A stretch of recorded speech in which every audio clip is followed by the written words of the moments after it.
10,000 రూపాయలు ఇవ్వాలి. రాజధాని రైతులకు ఎకరానికి ₹1,40,000 240 గజం ఇవ్వాలి. రాజధాని కూలీలకు నెలకు 10,000 రూపాయలు ఎంతమంది అంతమందికి ఇవ్వాలి. రాజధాని రైతులకు, రైతు కూలీలకు, ఆంధ్రప్రదేశ్ ప్రజలకి, మీడియా మిత్రులకి, ముఖ్యంగా కూటమి ప్రభుత్వానికి ఇప్పుడు ఈ రిలే నిరసన దీక్ష 64వ రోజు ఈరోజు.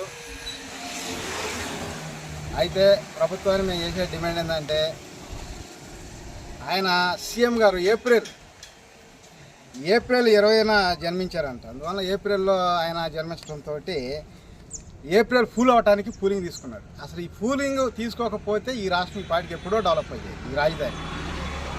అలాంటిది ఈ పూలింగ్ అనుకోవటం, అన్ని ప్లాట్లు విధ్వంసం చేయటం తెలిసిందే. ఇక ఫస్ట్ నుంచి యూనివర్సిటీ రాజధాని అంటాడు, నూజివీడు రాజధాని అన్నగారు పుట్టిన జిల్లా అంటాడు. వాళ్ళు తక్కువ కొనుక్కొని కూలింగ్ అని ప్రకటించుకొని మళ్ళీ ఎక్కువ రేట్లు అమ్ముకుంటారు. ఊరికి 1/2 కిలోమీటర్ లోపు పర్మిషన్ లేదంటారు. లేకపోతే 4 రోడ్లు వేయటానికి వీలు లేదంటారు. 40 అడుగుల రోడ్డు ఉంటేనే పర్మిషన్ అంటాడు. ఈ దేశంలో ఎక్కడా లేని షరతులన్నీ పెడతాం. ఆయన మాత్రం పొలం తగ్గించేసి రేట్లు కావాలని కొంతమంది మాత్రమే కొనుక్కుంటారు. 1-2% వాళ్ళు కొనుక్కొని మళ్ళీ రేట్లు పెంచుకోవటం, అమ్ముకోవటం. ఈ రియల్ ఎస్టేట్ బిజినెస్ అయిపోతాము. మరి ఇన్ని రోజులు ఈ రిలే నిరసన దీక్ష జరుగుతుంది కదా, దీని గురించి ఒక స్పష్టమైన హామీ ఇవ్వాలి. పర్మిషన్లు అడుగుతున్నారు కదా, పర్మిషన్ ఇచ్చేయండి. సంవత్సరం అయింది ఆపి. అలాగే నాలా కన్వర్షన్లు ఆపి సంవత్సరం అయింది, ఇచ్చేసేయండి. Inner ring road, outer ring road ఏదో రేపు పొద్దునే సోము గరగర అనగానే రోడ్లు అయిపోయినట్టు సర్వే నెంబర్లు వదిలేరు. మరి ఆ సర్వే నెంబర్ ఇప్పుడు ఎందుకు ఆపారు? మళ్ళీ కొనుక్కుంటారు, బాగుపడతారని భయం. ఎవరో బాగుపడతారు. ప్రతి విషయంలో ఇదే జరుగుతూ ఉంది. నేను కోరుకునేది ఏంటంటే, ఈ ప్రభుత్వాన్ని డిమాండ్ చేసేది జనానికి మంచి చేయండి. అంటే జనం ఓట్లేదని మీ భయమా ఏంటి? మీ బాధ ఏంది? అసలు మీరు సీఎం అయ్యారు కదా, మరి ఓట్లు వేస్తేనే అయింది. ఆ విధంగా ప్రజలకు మంచి చేద్దాం, రైతులకు మంచి చేద్దాం అనే ఆలోచనతో, మంచి దృఢ సంకల్పంతో ముందుకెళ్లాల్సింది పోయి ప్రతి విషయంలో ఆపేయటం. ఇప్పుడు 11 సంవత్సరాలు ఆపేసేయటం. ఇదే విధంగా ఇంకా ఎప్పటికీ రాజధాని డెవలప్ చేసి, అసలు రాజధాని డెవలప్ చేయరు. ఇది వాస్తవం అన్నమాట. కృష్ణానది నీళ్లు మాత్రం చివరి ఎకరానికి కూడా పంపిస్తా ఉన్నారు. కుప్పం అక్కడికి వెళ్ళిపోయినాయి. అంటే నీళ్లు మాత్రం గోదావరి అయినా వెళ్తాయి కుప్పం, లేదా కృష్ణానది నీళ్ళు అయినా కుప్పం వెళ్తాయి. కానీ ఇక్కడ డెవలప్ చేయడానికి మాత్రం ఇరు పర్మిషన్లు ఇచ్చేసి కట్టుకోమంటే ఎప్పుడో అయిపోయేది కదా.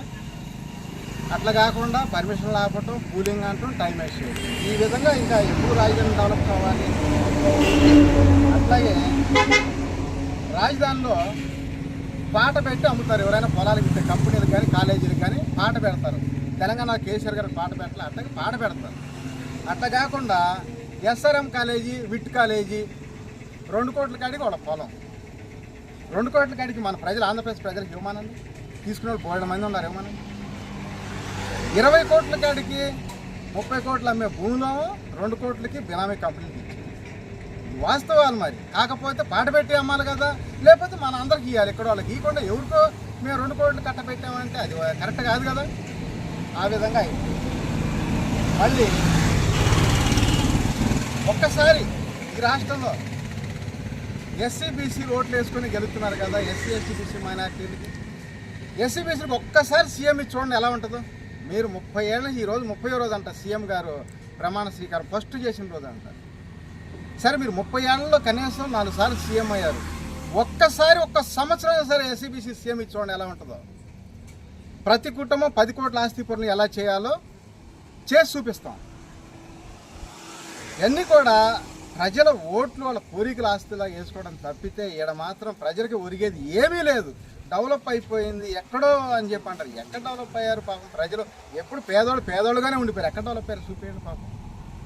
ఏదన్నా కనీసం ఎస్సీ ఎస్టీ బీసీ మనట్లు ఎక్కడైనా చిన్న వ్యాపారాలు ఏమైనా పెట్టుకుంటే, ఒక రియల్ ఎస్టేట్ కంపెనీ ఎక్కడైనా చూపిండి వాళ్ళని అభివృద్ధి కానిస్తారా? ఎస్సీబీసీని ఒక్క రియల్ ఎస్టేట్ కంపెనీ చూపిండి ఎక్కడ అభివృద్ధి అయింది? ఆ షేరు పక్కన ఎవరు ఉండారా? ఎట్లా కోర్టు వేసి ఆపాలా? లేదా ఏం చేయాలా? ఇవన్నీ కొనలేకుండా చేయాలా? వీళ్ళు ఎవరు కొన్నా సరే అది మంచి భూములు కాదు. ఈ విధంగా ఎన్ని రకాల ఇబ్బందులు పెడుతున్నారంటే పాపం ఎస్సీ బీసీ మైనార్టీలు కూడా అన్ని రకాల ఇబ్బందులు పెడతారు. ఎందుకు ఇంత? ఓట్లు మాత్రం కావాలి. కానీ వీళ్ళు మాత్రం బాగుపడకూడదు. ఎందుకు ఇంత విచక్షత ఎందుకు అసలు మీకు? అలాగే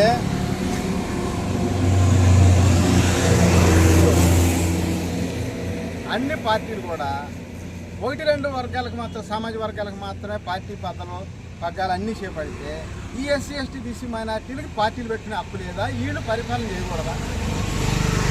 నేను బీజేపీ కావచ్చు, కాంగ్రెస్ కావచ్చు, లేకపోతే సిపిఐ సిపిఎం కావచ్చు, ఇంకా ఇతర పార్టీలు కావచ్చు, వీళ్ళకి మాత్రం అధినేతలు ఎందుకు ఇవ్వట్లేదు? ఎస్సీ ఎస్టీ బీసీ మైనార్టీలకి ఎందుకు ఎవరు చెప్పండి?